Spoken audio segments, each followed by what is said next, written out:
Willimantic police say around 11:30 Tuesday morning, first responders were called to the area of West Main and Cantor Drive for a crash involving a man in a wheelchair and a semi-truck. The call coming from Willimantic firefighters who were training just one street over. And on the way back to the firehouse, the officer of the crew began a radio transmission to say that he was returning to the station.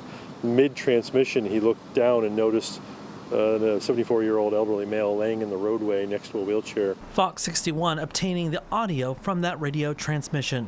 This is returning. Disregard. We got a person out of a wheelchair, West Main Street and Cantor Drive. Start me a mutual aid ambulance at this time.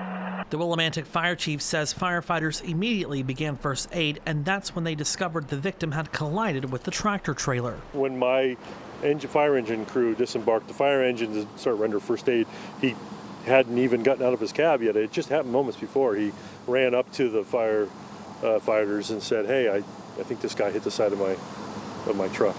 Bystanders suggested that the operator of the wheelchair just kind of entered the intersection and collided with the right rear tires of the tractor trailer truck.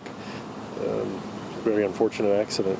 Officials on scene say it did not appear the man was ran over, but hit the tires as they were in motion. The 74-year-old was taken to a nearby hospital, then airlifted to Hartford Hospital to be treated. His injuries are very severe, but given the circumstances, he has the best chance of survival, given that it happened only moments before my fire engine crew was able to render first aid. Police are still investigating the crash. In Willimantic, Jake Garcia, Fox 61, Connecticut's news station.